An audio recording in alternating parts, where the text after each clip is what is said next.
faire les copies en conditions réelles, même si on se dit qu'on n'a pas le contenu qu'il fallait. On se projette, on s'expose, on prend des risques, et on y va en conditions réelles dans le temps imparti. Congé maternité, mais aussi passer les concours en même temps que de s'occuper de son enfant. Donc, oui. Particularité un petit peu quand même, vie Exactement. perso, vie professionnelle. Mais donc c'est possible, c'est le message que je veux faire passer. Totalement. Donc il y a des avantages et des inconvénients aux deux solutions. L'IGPDE c'est spécifiquement pour les internes, donc ils font aussi vraiment de la méthodologie interne. Je l'avais un peu moins à Sciences Po Lille parce qu'il y avait beaucoup plus d'externes, donc on accordait un peu plus de temps aux méthodos externes. Mais j'avais cet avantage-là d'être en direct avec les interlocuteurs, avec l'ensemble des intervenants et d'avoir aussi un suivi un peu plus individuel.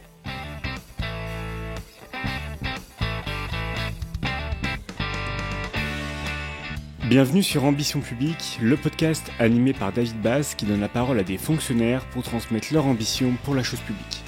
Dans ce double épisode consacré aux conseils pour réussir les concours internes, je suis entouré de deux lauréats, Aurélie Vert et Thibaut Meigneux, doublement admis à l'Institut National du Service Public et de l'Institut National des Études Territoriales par la voie interne. Dans ce premier épisode, on revient sur leur parcours et leur motivation à présenter les concours. Ensuite, on se concentre sur leurs points forts et points faibles, ainsi que les différentes préparations existantes dans une deuxième partie. Pour explorer la suite de cet épisode, je vous invite à écouter le second épisode, complémentaire, où l'on revient sur la préparation pour les écrits et la préparation pour les oraux. Avant de commencer, n'hésitez pas à vous abonner, à noter le podcast et à le partager à 2 personnes autour de vous, si vous aimez le contenu, car ça aide pour la visibilité. Enfin, ce podcast est produit avec le soutien de la CASDEN, la Banque des agents de la fonction publique. Bonne écoute.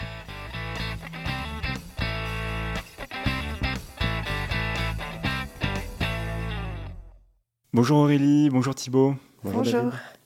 Merci d'être avec nous pour parler de votre parcours, surtout de votre parcours pour la préparation interne au concours. Je vais vous demander tout simplement de vous présenter d'abord. Et puis bien sûr, on reviendra sur votre intérêt pour la fonction publique et la motivation pour passer le concours. Ensuite, vos points forts, points faibles en tant que candidat, la classe prépa que vous avez choisie, que vous avez retenue dans un deuxième temps. Troisième temps, passage des écrits.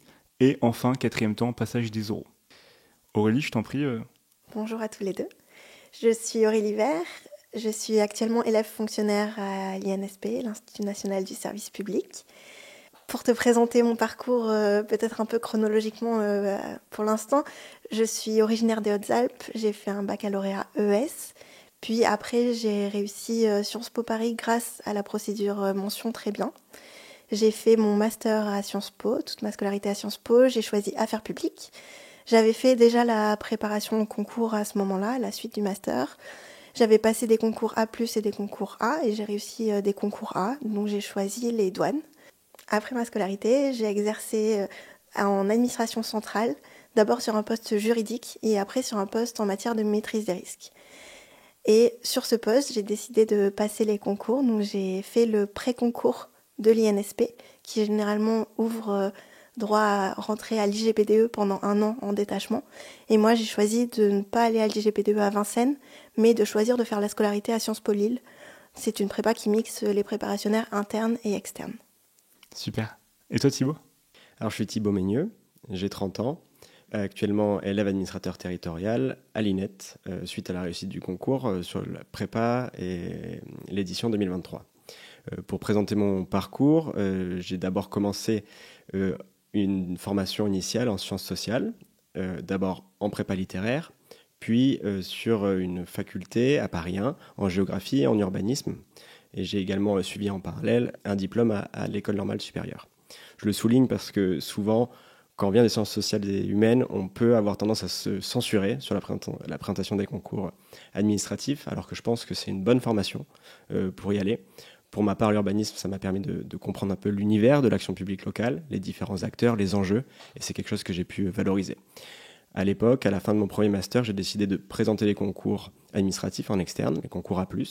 Je suis allé pour cela à Paris 1, qui a une prépa avec l'ENS, où ça m'a permis de consolider mes connaissances des fonctions support, droit public, finances publiques locales et économie.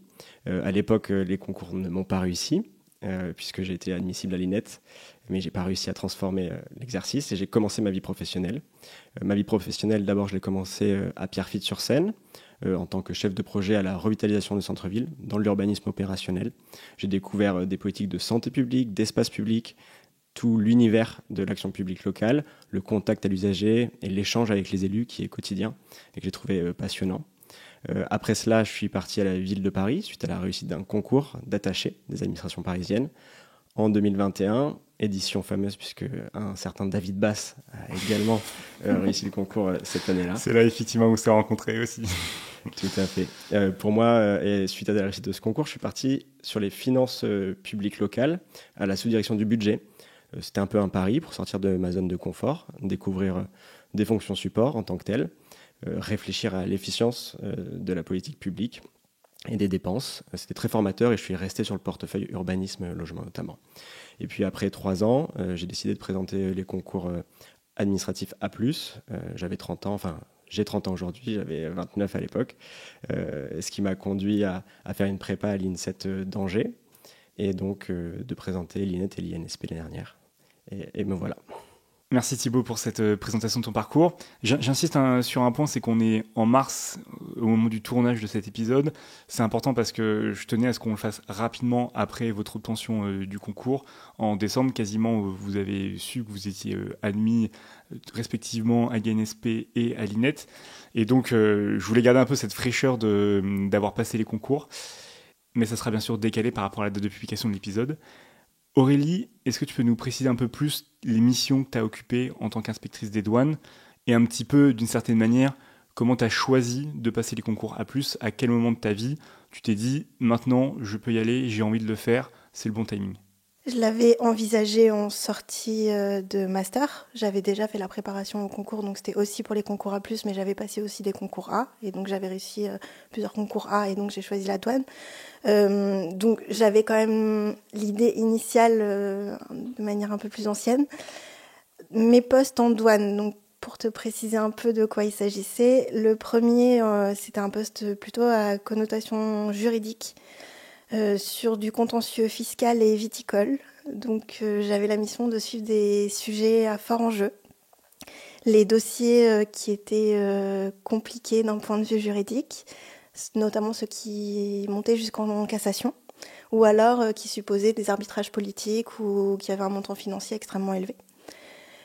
J'avais aussi un pendant plus réglementaire, avec du conseil pour la rédaction de texte, vraiment un peu plus juridique classique. Et je faisais aussi beaucoup de choses transversales, beaucoup plus de communication interne. C'était des choses qui m'intéressaient. Donc j'essayais d'élargir mon portefeuille au maximum pour essayer de toucher le plus de sujets possible. Et le deuxième poste, là encore, dans l'objectif de voir le plus largement possible les sujets, j'ai choisi la maîtrise des risques, qui en fait me permettait de toucher l'ensemble des thématiques de la douane, puisque j'étais dans les deux cas en administration centrale. Pour expliquer un peu ce qu'est la maîtrise des risques, qui est un concept qui fait un peu peur à tout le monde et qui rebute beaucoup de personnes, moi ça a été une passion professionnelle. Ça me permettait en fait de faire des sortes de cartographie de tout ce qui existait, essayer d'identifier les points critiques de mon administration et essayer par la suite de promouvoir des priorités d'action pour corriger là où il pouvait y avoir des lacunes. Donc ça a supposé de parler avec un nombre d'interlocuteurs extrêmement important, de faire du très stratégique et du très opérationnel. Il y avait vraiment les deux dimensions. Et c'est à ce moment-là que je me suis vraiment retournée vers l'idée de repasser un concours A+. J'hésitais initialement entre le principal A, qui est donc la voie interne dans l'administration, ou l'idée de repasser vraiment, choisir un peu l'ascenseur ou l'escalator, je ne sais pas quelle est la meilleure métaphore, mais essayer d'aller un peu plus vite dans les échelons.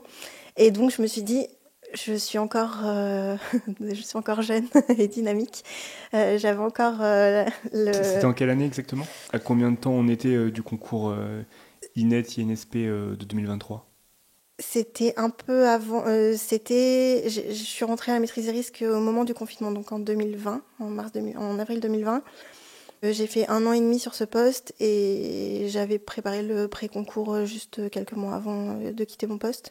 Mais moi, j'ai eu un congé maternité, donc j'ai fait un report de scolarité. Donc c'est un peu en décalage par rapport à mon entrée en prépa, effectivement, et par rapport à l'entrée en scolarité actuellement. Donc oui, ça fait un petit moment. Congé maternité, mais aussi passer les concours en même temps que de s'occuper de son enfant. Donc Oui, particularité un petit peu quand même, vie perso, exactement. vie professionnelle. Mais donc c'est possible. C'est C'est le donc- message mais que donc c'est je veux possible. faire passer. Totalement. Donc plutôt une compétence juridique et ensuite maîtrise des risques qui est transversale. Toi Thibaut, une compétence technique très forte en urbanisme et ensuite une compétence aussi technique très forte en budget, en finance. Donc des profils un peu différents, mais vous avez quand même fait le choix d'avoir 2 expériences au moins significatives avant de tenter les concours internes version administrateur. Est-ce que c'est quelque chose que vous vouliez absolument aborder, 2 compétences principales et aussi d'une certaine manière que ça vous aide pour les écrits, pour les oraux, ou c'est vraiment juste des coïncidences? Moi, c'était une coïncidence. J'avais pas réfléchi puisque je n'étais vraiment pas sûre de repasser un concours à plus par la suite. Je savais que je voulais avoir plus de responsabilités, mais j'étais pas certaine d'être en capacité de me remobiliser quelques années après. Donc, j'avais pas calculé le fait qu'il me faille absolument 2 postes différents. C'était vraiment mes envies du moment à chaque fois. Quand je suis sortie d'école, j'avais vraiment envie de faire du juridique. Et après, j'avais vraiment envie de faire de la maîtrise des risques, mais j'ai pas calculé en me disant ça va vraiment me servir pour les écrits ou pour l'oral. Vraiment, c'était pas un calcul en Très la bien, matière. ok, ouais. Et toi Thibaut? Ouais, je partage tout à fait ce que vient de dire Aurélie. Il me semble, en tout cas dans ma situation exactement, je n'ai pas fait de calcul tactique en me disant j'ai échoué en 2017 quand j'ai présenté en externe, je vais revenir en 4 ans plus tard, c'est sûr, en interne, et je vais être en bonne position parce que j'ai construit un parcours pour arriver à présenter le concours à plus en interne. C'était pas comme ça que je me suis positionné. J'ai souhaité commencer ma carrière de fonctionnaire, la construire en tant que telle et faire mes expériences. Et de fil en aiguille, j'ai eu ce poste opérationnel urbanisme, l'occasion d'aller découvrir les fonctions support. Et une fois que je suis rentré dans ces postes, à la fin de ma 2e expérience, si on peut dire, j'ai commencé à réfléchir en me disant est-ce que je vais partir sur une 3e ou est-ce que je prends un petit peu de temps, je me pose sur mon poste actuel que je commence à bien maîtriser et j'en profite pour retenter les concours. Et c'est plutôt là-dessus que je suis parti. Je pense que c'est un véritable atout par contre d'avoir eu 2 postes distincts, de pouvoir en parler et de les valoriser. Ce que j'ai pas dit dans ma présentation par ailleurs, c'est que sur chacun de ces postes, j'ai eu une évolution à l'interne. C'est-à-dire que dans l'équipe, je suis devenu encadrant de proximité. Je suis devenu l'adjoint du chef du bureau qui m'avait recruté initialement, et ce qui m'a permis de développer mes compétences managériales, et qui est quand même un point fort, voire capital, on va le discuter, en tout cas une capacité à se projeter dans les postes de manager, puisque quand on rentre en interne sur ces concours-là, ou quand oral, c'est quand même ce que vient vérifier le jury, comment on a cette appétence et potentiellement des expériences qui nous a permis de digérer quelle est la posture de l'encadrant. Voilà. Ok, donc 2 compétences et du management, mais ça, effectivement, on y reviendra, et peut-être même pour les oraux quand on parlera du grand oral. Avant de passer sur vos points forts, faibles, et comment vous avez un petit peu choisi votre classe préparatoire, comment elle s'est organisée dans le temps, parce qu'il y a quand même une diversité de classes préparatoires, et c'est important de pouvoir en donner quelques-unes à nos auditeurs. Quelle était votre motivation profonde à passer le concours? Comment, d'une certaine manière, on décide, quand on est A, de mettre un petit peu sa vie entre parenthèses, et bon, peut-être que vous contesterez cette définition, ou en tout cas comment on se dit ok, je vais m'enrichir intellectuellement pendant un an et demi pour passer le concours et pour devenir administrateur. Moi, je pense que cette question de la motivation, elle est centrale, et il faut, avant de se lancer dans l'année de préparation, se la poser honnêtement. Pourquoi je souhaite aller sur ces postes à plus qui vont impliquer pour moi au quotidien une évolution dans mes fonctions? Potentiellement, et c'est ce que je recherche pour ma part, professionnellement, ça a impliqué de changer de posture. Passer d'encadrant de proximité avec une équipe de 8-10 personnes à suivre au quotidien, à potentiellement des postes de cadre dirigeant dans la fonction publique, ce qui veut dire être encadrant d'encadrant, DGA par exemple, avec des directeurs avec qui on conçoit les politiques publiques et on les met en œuvre. Par définition, on est aussi à la tête d'équipes beaucoup plus importantes. Et ça, c'est quelque chose que je cherchais. Dans mon début de carrière, dans la curiosité que j'ai eue sur mes postes, j'ai souhaité cette évolution-là. Un autre point professionnel qui était important pour moi par la réussite de ces concours, c'est de me rapprocher de la décision politique, de l'arbitrage. J'ai connu à Pierrefitte, qui était une petite structure, des échanges réguliers avec les élus. Pierrefitte, c'est combien d'habitants? Pierrefitte, c'est 30 000 habitants, alors qu'à la ville de Paris, par définition, on a 50 000 agents, on a une chaîne hiérarchique qui est lourde entre nous et la décision politique et les élus. On les rencontre, mais pas aux mêmes échéances et à la même fréquence. Donc ça, c'était les critères professionnels qui m'ont poussé à présenter ces concours à plus. Mais il y avait aussi des motivations personnelles, au sens où j'avais 30 ans, j'avais pas de charge de famille, et je m'étais dit que c'était un bon créneau dans mon parcours pour avoir la disponibilité pour présenter ces concours A+, qui, comme tu l'as dit, sont chronophages, impliquent une année de mobilisation importante et qui me permettaient sans doute d'y arriver. Ça me garantissait à titre personnel, peut-être d'être déçu parce que je ne réussissais pas ces concours A+, mais pas d'être frustré de me dire je ne les ai pas retentés alors qu'il y a quelques années, j'étais pas si loin. Et c'était vraiment... Je sais que j'aurais été épanoui sur les 10 ans à venir en tant qu'attaché, mais j'avais peur que plus tard, il y ait eu un peu un plafond de verre qui se construise et que je le regrette de ne pas avoir retenté ma chance. Donc c'est aussi ces raisons personnelles qui m'ont poussé. D'accord. Et toi, Aurélie, est-ce que c'est un petit peu la même chose ou... Je partage totalement l'idée du plafond de verre que je voyais. Après, moi, c'est vraiment le poste que j'ai eu qui m'a déterminée, puisque je travaillais sur la maîtrise des risques à ce moment-là. Et j'avais un positionnement où je faisais des choses très stratégiques, mais j'avais pas le grade pour pouvoir porter moi-même ce que je voulais promouvoir. Il y avait une sorte de décalage entre ce que j'ambitionnais de faire professionnellement et ce que j'étais en capacité de faire du fait de mes contraintes professionnelles. Et c'est cette sorte de démangeaison à vouloir faire plus qui m'a poussée à me dire bon, on y va maintenant. Et comme tu l'as dit, on ne regrette pas de ne pas avoir essayé.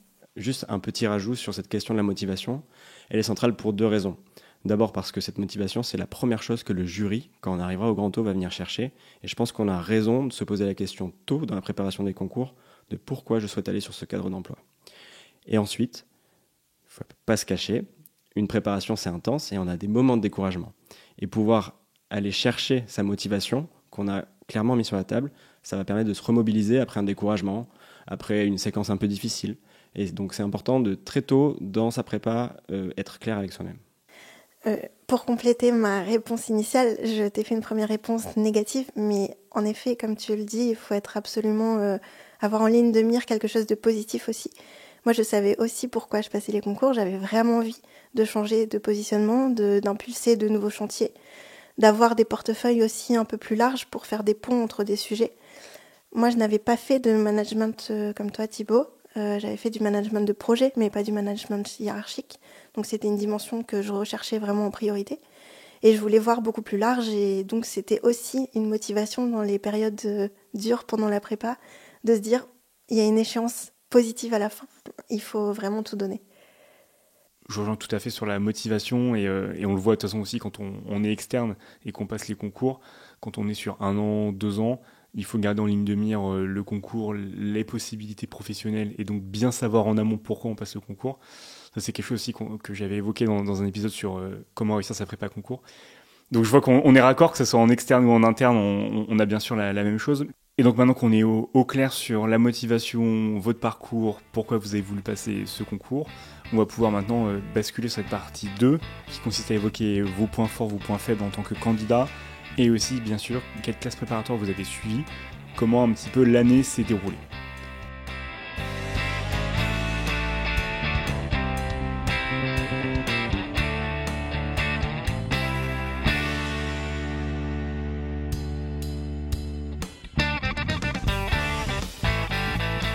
Partie 2 où on va s'intéresser plus en détail sur vous en tant que candidat, comment vous vous êtes senti quand vous avez commencé votre préparation au concours, vos points forts, vos points faibles, et aussi bien sûr la classe préparatoire que vous avez choisie.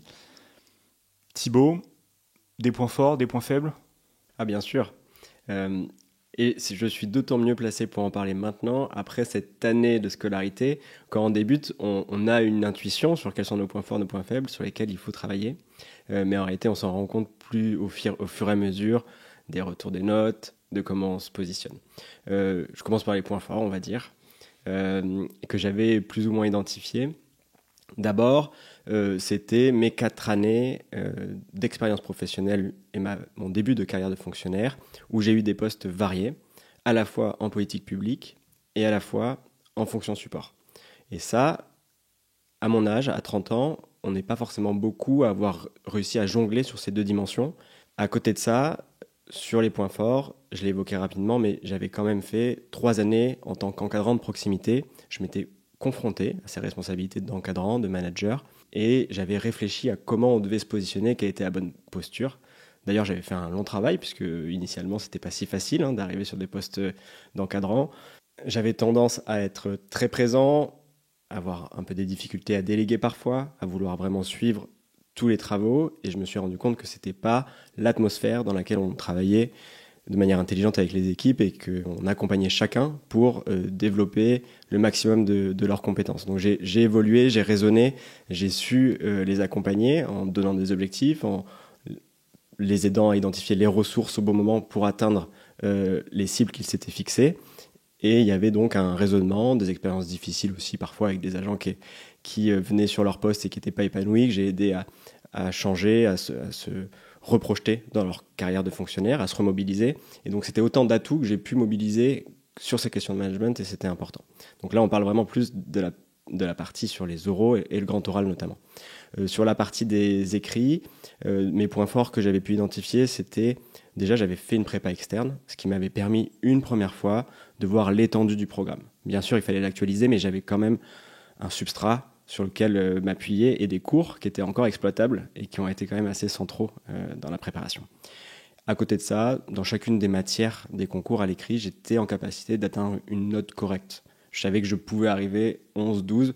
Bien sûr, on peut toujours faire une erreur devant un sujet, mais j'avais cette capacité-là qui était assez sécurisante. Maintenant, dans les points forts, il y a un autre point que j'ai évoqué, c'était ma disponibilité. Je savais que j'allais réussir à sortir 15 heures de travail par semaine dédiées au concours, en plus de la vie professionnelle. Et donc, c'était un point fort. Dans les points faibles maintenant, pour m'y concentrer, j'étais incapable, sur les écrits, d'aller chercher une très bonne note sur un sujet et de compenser une erreur, une note un peu cata le jour J. On sait que ça peut arriver, on a une semaine très intense quand on passe une période d'écrit et on peut faire une contre-performance. Et donc, juste être capable de stabiliser une note moyenne, ça ne suffit pas pour passer la barre d'admissibilité. Et donc, j'avais besoin d'aller approfondir ces domaines-là. Et ensuite, donc, il y a d'autres points faibles, plus sur la posture. D'une part, j'ai une sensibilité au stress réelle qui n'est pas paralysante, mais qui peut conduire à une contre-performance. Et quand on prépare des concours, quand on s'y projette pendant un an, qu'on s'y dévoue, on fait monter mécaniquement la pression, puisqu'on a fourni beaucoup d'efforts et on espère que ça se concrétise et que ça se passe bien. Donc il a fallu que je travaille là-dessus, et je vais préciser comment j'ai travaillé dessus en choisissant une prépa spécifique. Ensuite, une autre faiblesse, en fait c'est lié à ce choix de prépa, c'est-à-dire que je suis parti sur une prépa qui s'appelle l'INSET d'Angers, qui prépare exclusivement le concours de l'INET et qui se fait en parallèle de sa vie professionnelle, c'est-à-dire qu'on reste en poste. On a une capacité pour mobiliser son compte personnel de formation, ce qui permet de dégager quelques heures pour faire des regroupements à Angers, mais en réalité, on est quand même à plein temps dans sa vie de fonctionnaire au quotidien, et donc il faut jongler avec sa vie de famille ou sa vie perso, sa vie pro et sa vie de préparationnaire. Et donc, c'est un des avantages par rapport à d'autres candidats avec lesquels on est mécaniquement en concurrence et qui, eux, vont être à plein temps sur la prépa et qui vont sans doute avoir une maîtrise du fond un peu plus poussée que la nôtre. Et il faut, d'une manière ou d'une autre, compenser. Ça demande une organisation très spécifique que je vais pouvoir peut-être détailler, en tout cas raconter ce qui a marché pour moi. Mais ça, c'était un point sur lequel il fallait effectivement que je sois très vigilant. D'accord. Pour résumer, tu estimais que tu étais moyen partout, que tu avais déjà fait une prépa externe, donc c'était une force par rapport à d'autres candidats. Tu avais déjà rencontré une posture opérationnelle et support dans ta vie professionnelle, et tu avais un recul sur le management. Et à côté de ça, en point faible, tu n'étais pas à plein temps dédié sur cette préparation concours, tu n'avais pas la possibilité d'aller chercher une très très bonne note pour compenser potentiellement un loupé, et aussi le stress qui était un élément important dans ta préparation que tu as dû gérer, et je pense qu'on y reviendra aussi sur les parties suivantes. Et toi Aurélie, alors, est-ce que tu étais plutôt le même profil ou d'autres points forts, d'autres points faibles ? Pas totalement, même si ça se recoupe partiellement. Je refais le parallélisme des formes, je commence par les points forts peut-être. Les points forts, c'était aussi d'avoir suivi une préparation en externe initialement. J'avais complètement lâché depuis, mais ça revient. On a quand même quelques références, ne serait-ce par exemple pour les questions contemporaines. On ne débarque pas dans la matière et donc on peut s'appuyer sur des acquis. Donc ça, c'est, je pense, un point fort en tant que candidat. La deuxième chose, c'était que moi, j'ai un esprit qui me permet de faire des ponts entre les sujets. Et donc, j'avais la chance de pouvoir réutiliser des connaissances dans une matière assez facilement dans une autre. Et je pense que ça, c'était un avantage d'avoir un peu cette souplesse-là. Sur les points faibles en tant que candidate, je te rejoins sur la question des oraux. Moi, je ne suis pas très stressée, mais je savais que les oraux, je pouvais vraiment perdre mes moyens, que je pouvais être le stéréotype d'une candidate féminine qui va se dévaloriser en permanence, qui va avoir la voix qui tremble, vraiment le cliché. Et donc, ça me faisait très peur. Donc, j'ai vraiment beaucoup travaillé en amont. Ça, c'est vraiment un conseil que je donnerais si on a ce profil-là. C'est pas la veille qu'on change sa posture. Donc ça, il faut vraiment l'appréhender en amont. Sur les points faibles aussi, c'est que je sais que je suis très mauvaise pour l'apprentissage par cœur. J'avais très peur d'avoir une somme de connaissances que je n'arriverais pas à intégrer, à ingérer. Et ça, c'était vraiment une appréhension au début de préparation. Un autre point faible aussi, moi, pas forcément un point faible, mais une contrainte, c'est, donc je l'ai dit, j'étais une très jeune maman, donc un manque de sommeil évident, un manque de temps, même si j'étais en détachement et donc je n'avais plus de vie professionnelle en parallèle, mais quand même, j'étais moins disponible que mes camarades en préparation. Et donc ça suppose de travailler moins, mais de travailler beaucoup plus intensément et de choisir vraiment ce sur quoi on travaille. Comme j'avais aussi une tendance à l'éparpillement, ça m'a vraiment obligée à me cadrer et à être super efficace à chaque fois que je travaillais. Je rebondis sur le dernier point faible que tu as identifié. Bon, point faible, on verra si on qualifie comme ça, mais raconte-nous un peu plus comment tu as géré ça, ce double emploi du temps, d'être à la fois une maman d'un enfant en bas âge et en même temps préparationnaire. Ce que je faisais, c'est que j'avais vraiment des journées extrêmement calibrées. Je ne travaillais pas le soir et je travaillais le week-end vraiment quand je voulais rendre des copies et voilà, je me bloquais des créneaux horaires très condensés. Et les journées, alors j'étais en prépa à Sciences Po Lille, il y avait beaucoup de cours. Donc j'essayais de tirer au maximum profit des cours. Ce que je faisais, c'est que je posais beaucoup de questions pour essayer d'intégrer le maximum de choses en étant en cours, en n'étant pas passive, mais en étant très active dans ces cours-là. Ça m'a permis d'avoir un volume horaire un peu plus limité, même si évidemment il faut travailler, mais d'en tirer le plus profit à chaque instant. Une précision par rapport à ce qu'on vient de partager avec Aurélie, le fait de ne pas avoir fait de prépa en externe n'est absolument pas rédhibitoire. Nous, Oui, ça a sûr. été un point fort sur lequel on a pu s'appuyer, mais il y a beaucoup de profils de lauréats internes sur ces concours A+, qui ne sont pas passés par là initialement et qui ont réussi dans de bonnes conditions, sereinement, à passer ces concours et à les réussir. Ça me fait le lien justement avec une question sur le profil des personnes qui composent ces classes préparatoires. Est-ce qu'il y a des personnes, on appelle souvent les faux internes, ces personnes qui, juste après les 4 ans ou maintenant les 5 ans d'ancienneté, passent les concours, ont déjà fait une prépa en amont, donc qui sont un petit peu en avance peut-être par rapport à d'autres profils. Qui sont les personnes qui vous ont accompagné lors de ces prépas ? Dans ma prépa, c'est peut-être pas très représentatif parce qu'on n'était que 3. Les 3 avions fait une prépa externe, mais une de mes collègues avait une ancienneté professionnelle beaucoup plus importante. Donc je pense qu'elle ne s'est pas forcément beaucoup appuyée sur ce qu'elle avait fait des années auparavant. Et un autre collègue avait fait aussi une prépa externe, mais il avait eu quand même une expérience professionnelle aussi assez importante. Et comme je le disais, moi j'avais complètement coupé avec cette prépa. J'en avais des souvenirs, mais elle n'était pas non plus actualisée. J'ai pas pu me réapproprier des cours que j'avais suivis à l'époque. Et toi Thibaut, à l'INSET d'Angers Je pense que le profil était vraiment différent et très divers, ce qui était aussi une force dans la préparation, il faut le dire. Pour les différents profils, je peux faire des catégories. Quelques-uns comme moi, plutôt une minorité, on venait d'avoir l'éligibilité des 4 années qui nous permettait de présenter ces concours en interne. Donc on capitalisait sur une durée un peu courte de vie professionnelle, mais qui pour autant pouvait très bien se valoriser à partir du moment où on était capable de réfléchir sur nos réussites, nos échecs personnels et ce qu'on avait appris.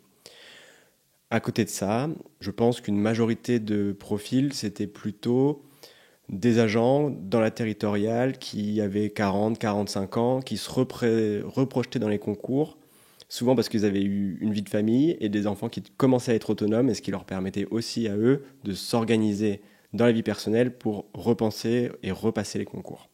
Et puis après, il y a une diversité de profils, des candidats qui avaient 50, 55 ans, qui avaient plus de maturité et qui pour autant se relançaient dans ces concours et souhaitaient passer ce cap.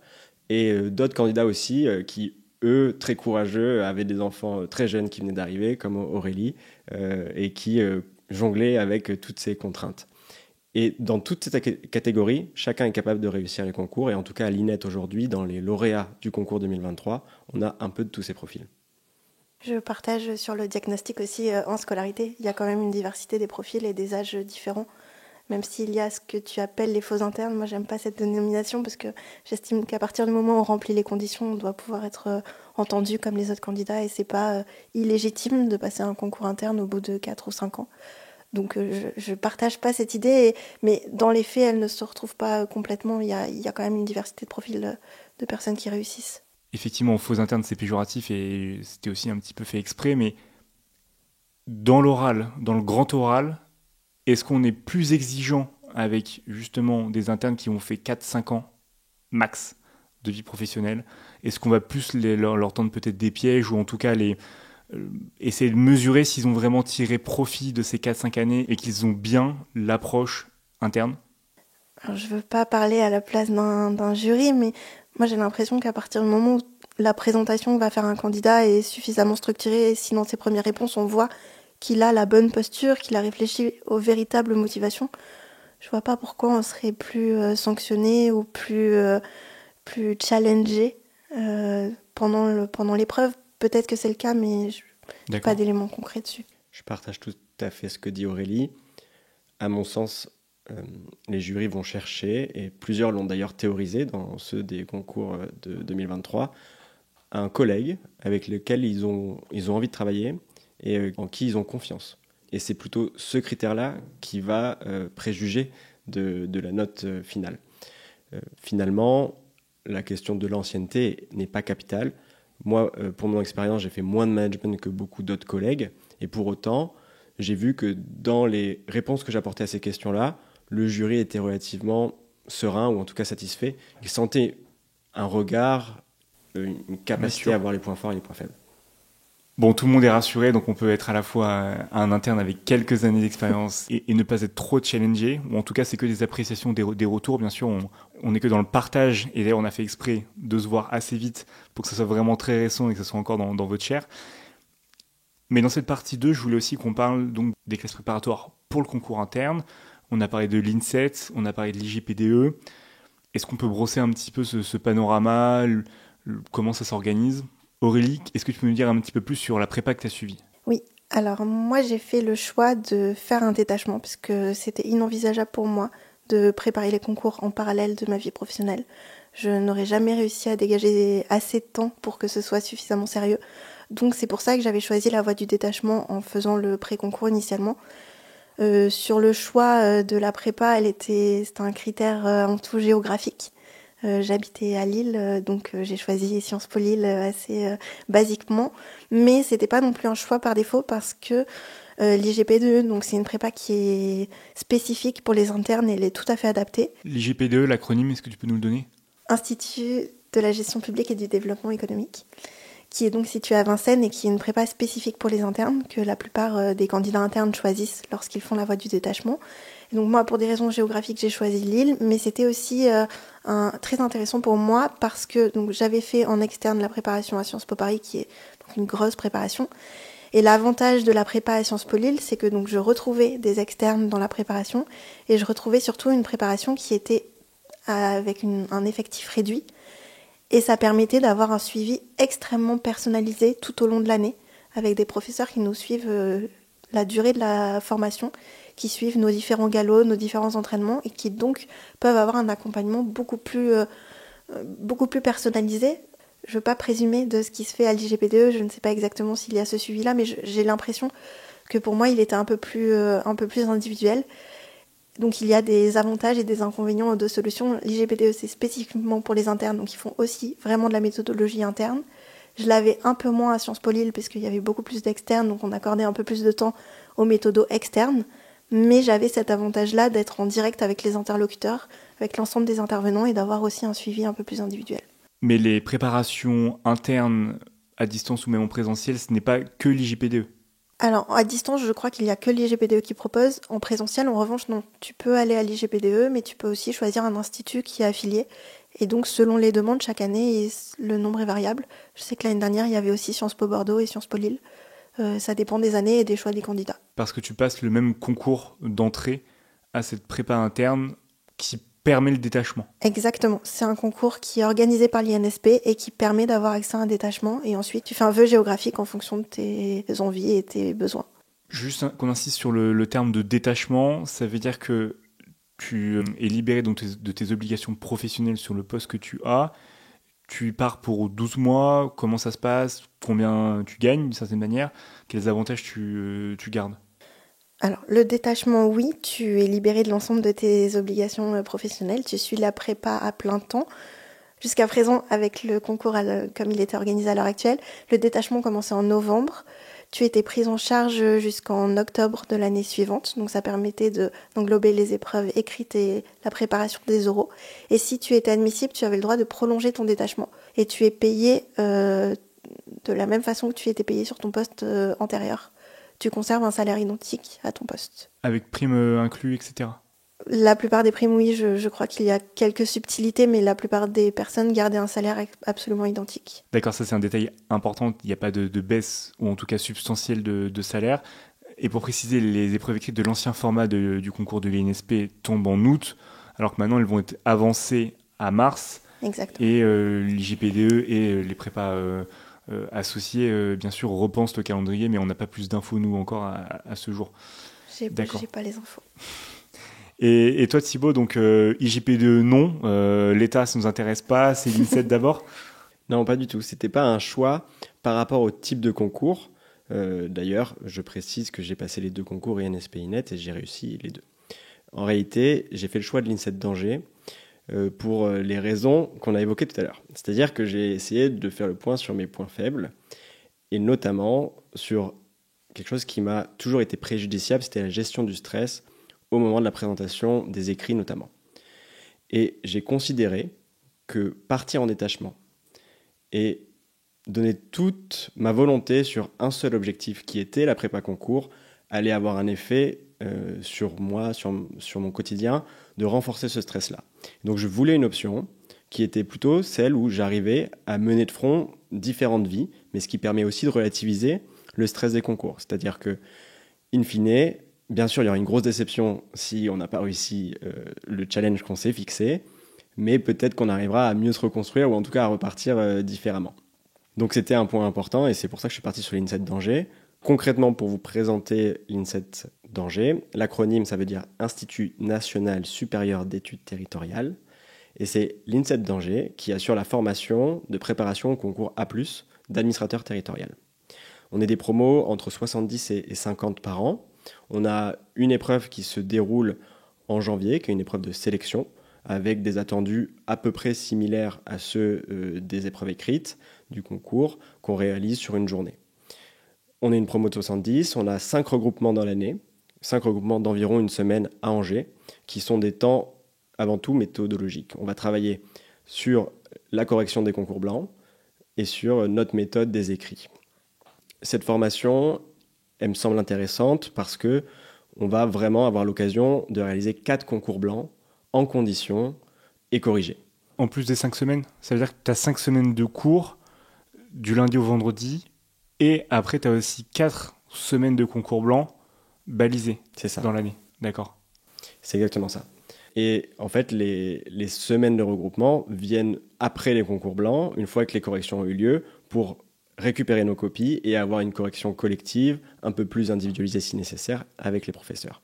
Et à côté de ça, l'INSET d'Angers propose également ce qu'on appelle les CIPAD dans le jargon territorial. C'est des devoirs à distance, des devoirs maison, avec une banque d'épreuves qu'on va chercher et on les organise en fonction de nos disponibilités, de nos temps de travail. Pour ma part, c'était 2 CIPAD sur 3 semaines. Je banalisais mon samedi matin pour faire ces épreuves-là et les envoyer pour avoir une correction. Mais assez souple sur le délai, parce que normalement, le correcteur, il aime bien avoir toutes ses copies d'un seul coup, ou on va dire étalé sur 2 semaines. Là, tu pouvais très bien faire une épreuve en septembre que quelqu'un d'autre faisait en janvier, et le correcteur était assez souple pour pouvoir corriger ça. Absolument. On faisait l'épreuve quand on voulait et le correcteur avait 21 jours ou 25 jours pour renvoyer la copie. Souvent, c'était beaucoup plus rapide et puis parfois, c'était au délai. On avait quand même un retour assez rapide sur notre production. Et ce qui est idéal, c'est-à-dire qu'on peut décider de travailler les matières sur lesquelles on a des mauvaises notes qui sont un peu nos points faibles ou celles qui nous semblent importantes de creuser. Je suis un peu caricatural, mais il faut quand même se dire que l'INSET d'Angers n'apporte pas de contenu. Il y a quelques séminaires d'actualité dans les différentes disciplines, mais c'est à nous, en travail personnel à la maison, d'aller chercher les connaissances. On nous met à disposition les envois à distance de l'IGPDE en début de scolarité, donc on a quand même un contenu sous forme de fascicule. On peut choisir les manuels qui nous semblent pertinents, il y en a quelques-uns qui sont consacrés, que tout étudiant de classe préparatoire au concours public ont pu travailler. Donc c'est à nous de préparer ça, de bien choisir notre stratégie et d'aller chercher les contenus pour après les mettre à l'épreuve au moment des concours blancs et de tous les temps méthodologiques que propose la prépa. Waouh, ok, d'accord. Pas de cours en tant que tel, vraiment un travail personnel, mais ça convient aussi plus finement à des personnes qui, comme toi, le faisaient en simultané avec leur travail. Est-ce que toi, tu as des choses à préciser, Aurélie, sur cette prépa ? Peut-être, donc, pour expliquer ce que moi j'ai fait, c'était donc une prépa où il y avait vraiment des cours théoriques, quelques cours de méthodo, mais c'était surtout axé sur les connaissances. Et on faisait beaucoup d'entraînement pour pouvoir progresser et pour avoir des retours individualisés. Peut-être pour faire un aparté sur la préparation à distance de l'IGPDE, que moi j'ai pu aussi suivre, même si je ne l'ai évidemment pas fait en intégralité comme tu peux l'imaginer, mais on avait accès aux fascicules, il y a des cours MP3, et on pouvait aussi rendre des devoirs à distance. Donc pour les personnes qui font aussi la préparation IGPDE en parallèle de leur travail, ça a permis aussi d'avoir quand même une somme de contenu très volumineuse, parce que ce qu'on appelle les fascicules, donc il y en a 7 dans l'année, ça permet d'avoir quand même une très grosse partie du programme qui est présentée sous forme de fiches très structurées. Donc tu découvres le programme de façon assez facile, entre guillemets. Combien de pages à peu près un fascicule ? Alors c'est très variable selon les matières, mais donc il pouvait y avoir, alors là je vais faire peur, mais je crois qu'il y avait des fascicules d'économie qui avoisinaient les 200 pages, et il pouvait y avoir un fascicule d'une autre matière qui était peut-être plutôt autour de 40 pages. Donc très variable selon les fascicules et selon les matières.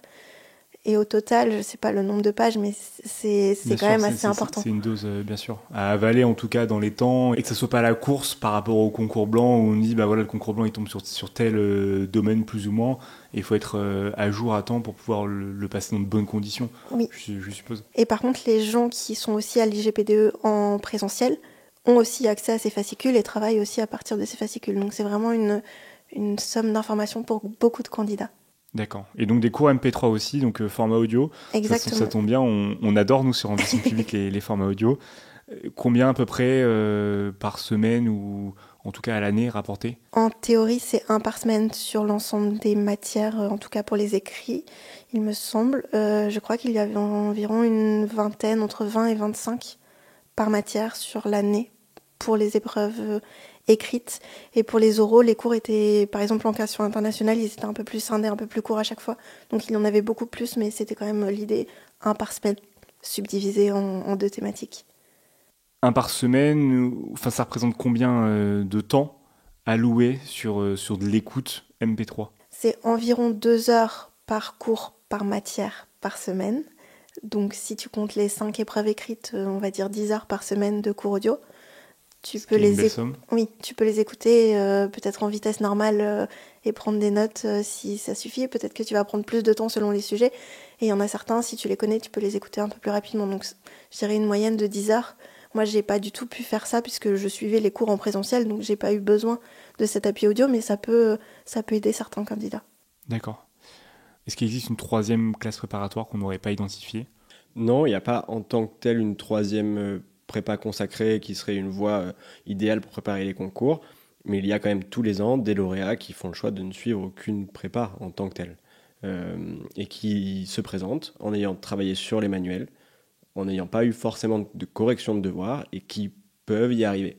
C'est quand même assez exceptionnel. Moi, j'en ai identifié un dans les lauréats de cette année, mais sinon, il y a quand même souvent l'option IGP2 à distance qui permet d'avoir des copies corrigées, INSET d'Angers avec un appui méthodologique structurel très fort, ou encore cette voie de l'IGP2 en présentiel où il y a des cours. Moi, si j'ai un conseil quand même pour la préparation, c'est de prioriser plutôt des entraînements plutôt que de l'accumulation de connaissances.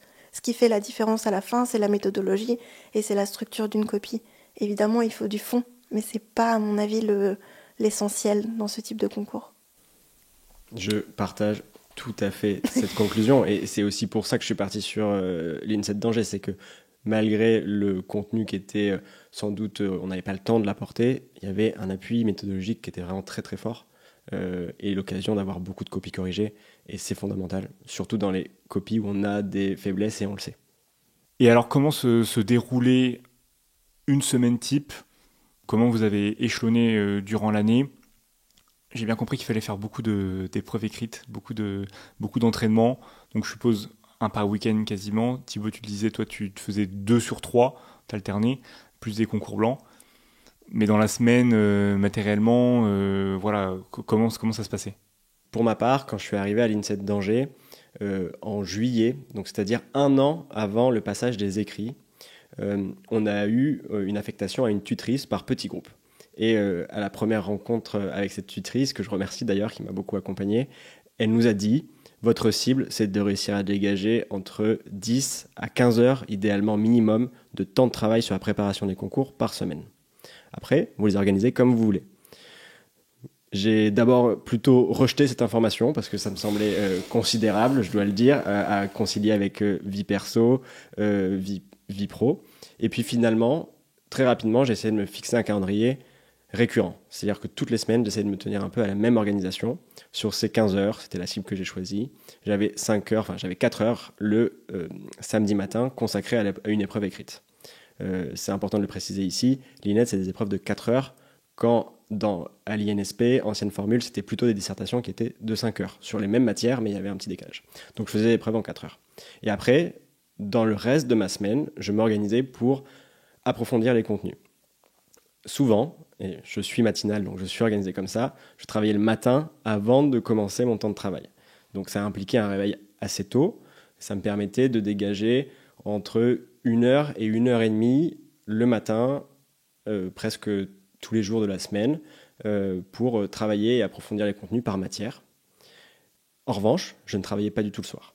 Parce qu'entre un réveil matinal pour absorber les contenus, une journée de travail, on arrive crevé à la fin de sa journée et on est incapable d'être dans des bonnes conditions pour acquérir des connaissances.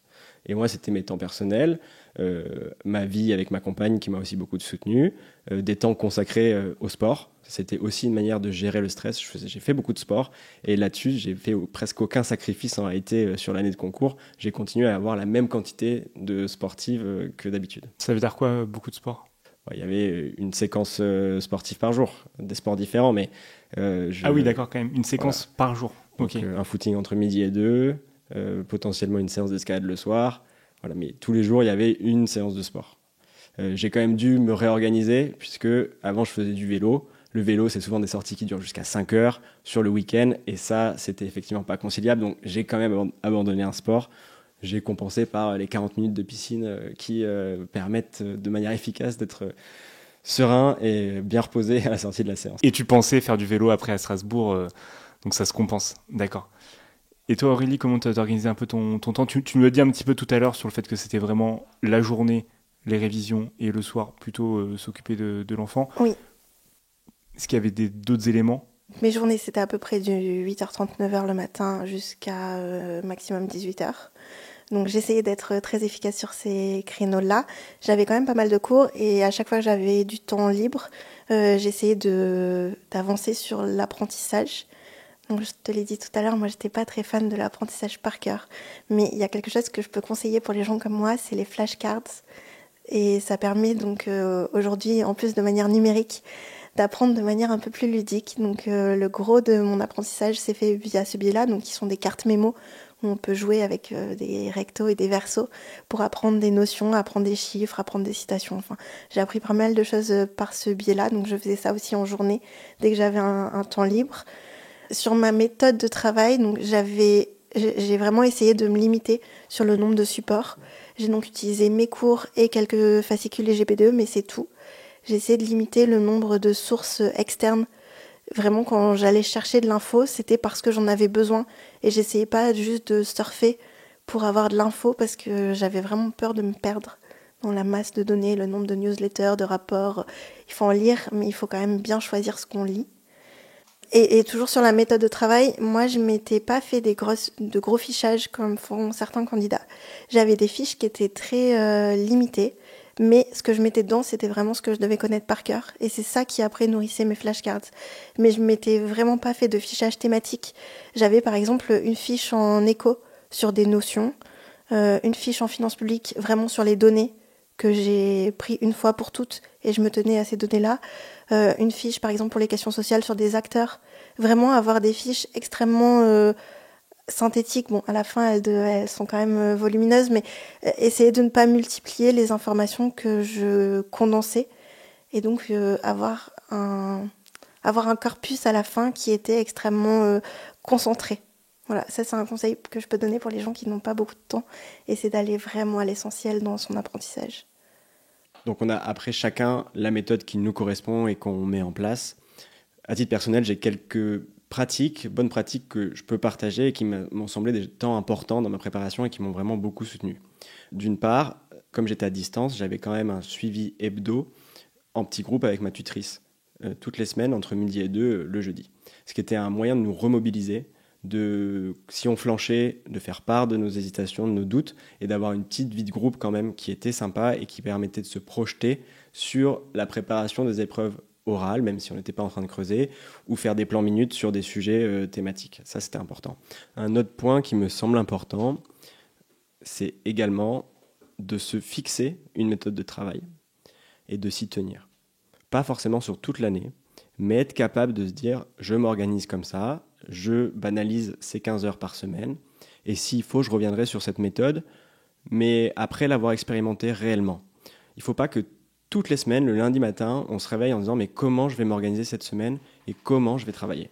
Parce qu'on perd un temps fou à s'interroger sur ces questions-là, et en réalité, il faut s'y fixer, quitte à se dire « fin du premier semestre, je fais le point, où en sont mes notes, est-ce que j'ai atteint les cibles que je m'étais fixées, et si c'est décevant, prenons le pari de se réorganiser. Mais si ce n'est pas le cas, on se fixe, on s'y tient et on déroule. Il ne faut pas s'interroger à chaque note, il faut avoir un peu une distance sur les copies qu'on nous rend. Il y a des notes qui ne sont pas à la hauteur de nos espérances. C'est une victoire parce qu'on a appris et on va travailler cette copie. C'est pas grave. Il ne faut pas être trop académique non plus. Il faut se projeter et il faut toujours, et ça c'est le dernier point que je veux souligner, faire les copies en conditions réelles, même si on se dit qu'on n'a pas le contenu qu'il fallait. On se projette, on s'expose, on prend des risques et on y va en conditions réelles dans le temps imparti. Tout à fait d'accord avec ce point, et j'ai pas précisé que moi je faisais aussi minimum un galop par semaine. On avait des plages banalisées tous les mercredis après-midi et il fallait les faire même si on connaissait pas le sujet, même si on l'avait jamais vu. Je pense que c'est absolument essentiel de se forcer à faire les copies en conditions réelles et dès le début de l'année. On a commencé les galops la semaine de rentrée. C'est-à-dire même sans connaissance, mais juste pour être dans le bain. Et je pense que c'est se faire un peu violence au début, c'est aussi la clé du succès à la fin. Donc toi, en plus d'avoir ce galop le mercredi matin, t'es arrivé aussi à dégager un temps le week-end, comme tu disais tout à l'heure aussi. Alors, oui, je faisais les mercredis, c'était avec la prépa de Sciences Po Lille, et j'essayais de faire juste les plans détaillés des sujets à distance de l'IGPDE, où je lisais à minima le dossier, mais j'avais pas le temps de rendre 2 copies par semaine. Mais j'essayais quand même de regarder le contenu et de me forcer vraiment. En tout cas, le mercredi, j'ai toujours rendu toutes mes copies et je pense que c'est vraiment essentiel. Est-ce que tu avais aussi une tutrice ou un tuteur tu étais accompagné, dirigé par une personne qui était un peu un mentor ? J'avais pas un tuteur, mais j'avais une coach, ce qui me permet de faire une petite incise et une promotion pour INSP 50-50, qui est une association qui fait du coaching à destination des femmes préparationnaires des concours, qu'ils soient internes ou externes, hein, c'est valable pour les deux. Et donc j'avais une coach qui était exceptionnelle et qui, de temps en temps, pouvait m'apporter un soutien pour me refaire un récap de méthodo ou m'aider à prioriser les sujets sur lesquels je me sentais un peu plus faible, ou tout simplement me rebooster dans la confiance sur la suite. Et ça, c'est très important d'avoir des personnes de confiance, que ce soit ses proches ou que ce soit ses relais qu'on peut solliciter. Et donc, j'invite toutes les femmes préparationnaires à faire appel à INSP 50-50 ou à faire appel aussi à ses proches tout au long de l'année. C'est vraiment très précieux. On mettra toutes ces informations sur INSP 50-50 et les associations qui proposent aussi du coaching. Peut-être vous pouvez les mentionner, parce que vous avez cité vos deux tutrices. pour leur rendre honneur? Alors moi, c'était Pauline Brenders, qui est actuellement aussi élève fonctionnaire à l'INSP dans la promo supérieure. Et pour ma part, c'est Clotilde Fretin-Brunet, avec qui j'ai été mis en relation dans le cadre de l'INSET d'Angers, et qui a été un soutien vraiment permanent sur le plan méthodologique, bien sûr, mais aussi, et ce qu'on a évoqué tous les deux, la confiance en soi et la remobilisation face aux coups de fatigue qui arrivent immanquablement. On s'expose, on l'a dit, il y a une fatigue nerveuse, physique aussi, parce que mine de rien, c'est des temps de travail qui sont importants, c'est une charge, et donc il y a toujours des moments de découragement, et c'est important d'avoir des proches et des gens avec qui échanger. Et bien sûr, sur ces baisses de motivation, on peut aussi écouter les portraits, interviews de Ambition Publique. Il y en a déjà plus d'une vingtaine et il y en aura encore d'autres. Donc j'espère que toi, Thibaut, vu qu'on se connaissait un peu d'avant, t'en as écouté quelques-uns pendant cette année de préparation. Bon, David, tout à fait honnêtement, sur la partie des écrits, j'avoue que je m'étais pas branché sur ton podcast. Mais par contre, ça avait été précieux dans la préparation des épreuves à l'oral, d'écouter les trajectoires de fonctionnaires, de comprendre comment ils se projetaient sur leur métier. Ça rentre en résonance avec notre vision à nous et ça permet d'étoffer notre approche de la fonction publique et de pourquoi on souhaite s'y engager. Et là-dessus, ça a été vraiment très utile. Et je veux rajouter que les podcasts ont été centraux dans ma préparation. Je vous ai dit que je faisais beaucoup de footing. Un podcast de France Culture, de méthode sur une sortie footing, un peu en régime de croisière, c'est super. C'est un temps aussi où on peut se ressourcer, on écoute différemment, on fait un écart avec le programme vraiment fixé tel qu'il est rédigé dans le décret de 2015 et ça nous permet quand même d'ouvrir un peu notre réflexion et de s'oxygéner. Et ça, je pense qu'il faut qu'on sache tous le faire. Sur cette belle conclusion de cette partie 2 avec bien sûr des podcasts, mais pas que Ambition Publique, on va pouvoir maintenant insister sur l'approche des écrits, puis l'approche des oraux dans les parties 3 et 4 de cet épisode.